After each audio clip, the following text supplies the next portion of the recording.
Mark Borkowski, are you okay? All the better for speaking to you, Mike. Well, all I can say to you is that there's been an interesting reaction to this little speech on Twitter this morning. Most people are saying, what an absolute load of old tosh, completely and utterly condescending, ridiculously kind of self-congratulatory. And the share price is still going down. So what do you make of it? Well, it was incredibly well rehearsed, as it should be. I still think it's going to be tough for anybody to be able to deliver that without a huge amount of sort of help and training in terms of writing it and rehearsing it. Maybe it was off auto cue. I suspect it was. I think that it was inevitable. There was a sort of bit of a bugger's muddle here that, you know, she had to go on. She said she's coming back, or the programme said she was coming back after half term.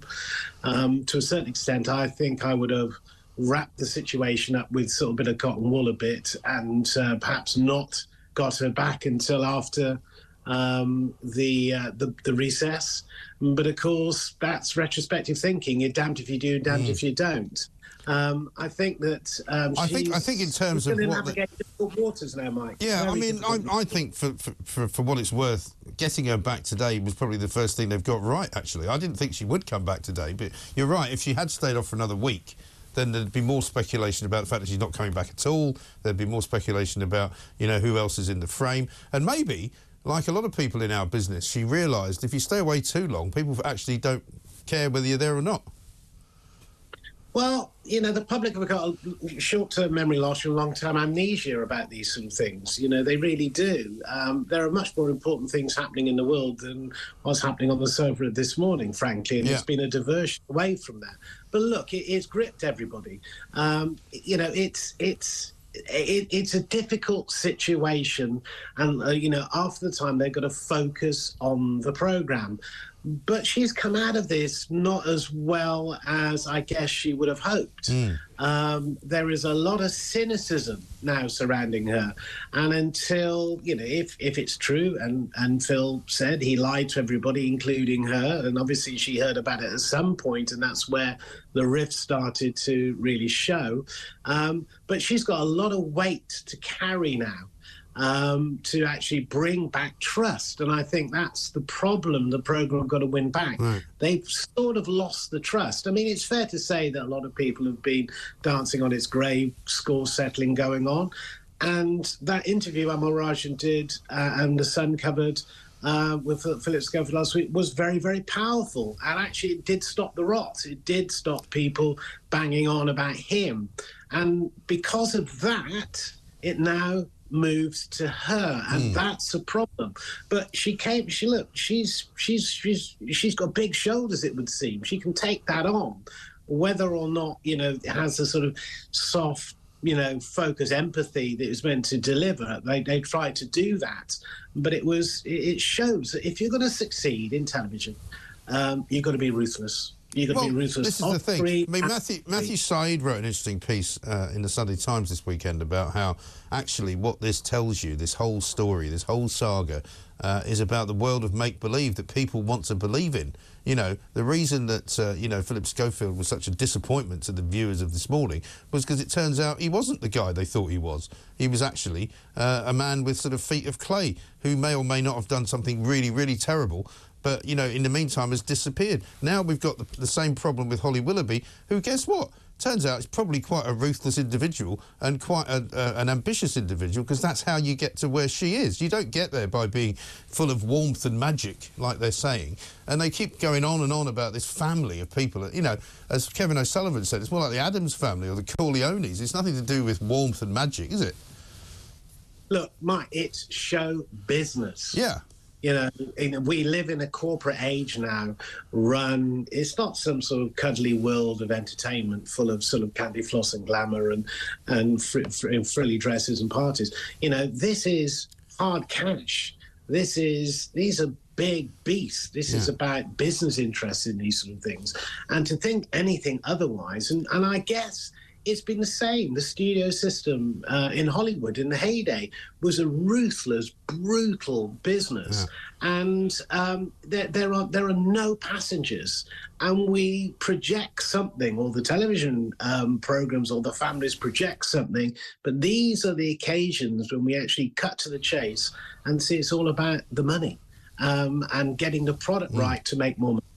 And, of course, we also saw the big PR machines in evidence at the weekend. We saw the second part of Phil's interview with The Sun, where he talked about, you know, feeling like he was the victim of a hate campaign.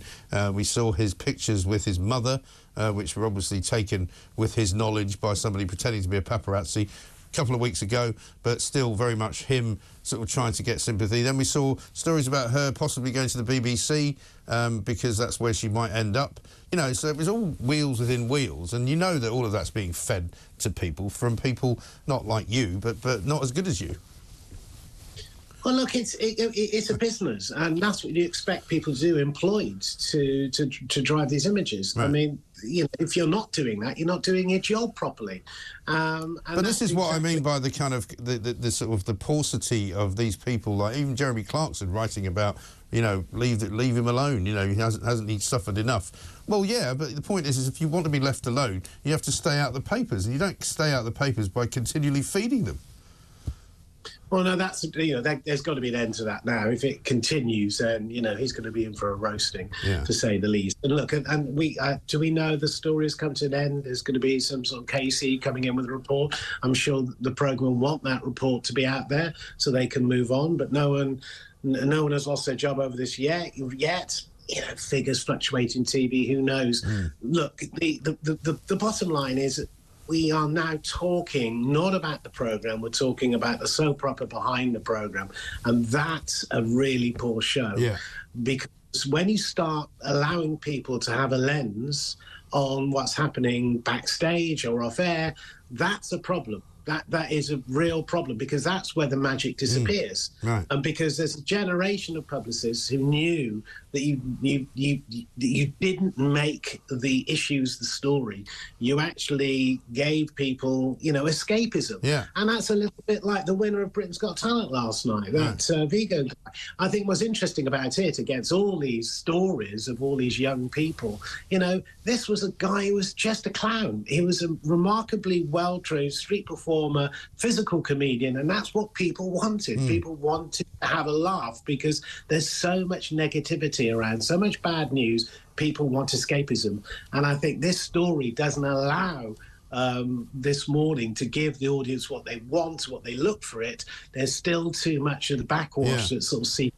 And also, there's no winner, is there? I mean, Britain's Got Talent, at least you get a winner at the end. This story, it's only full of losers. It's full of people who are not who you thought they were, people getting cancelled, people getting fired, people resigning. You know, also this week there's going to be a lot of focus on ITV generally, because tomorrow there's a hearing at the Media Committee at Parliament where some ITV execs are going to be quizzed, and then Carolyn McCall is going to be up on Wednesday.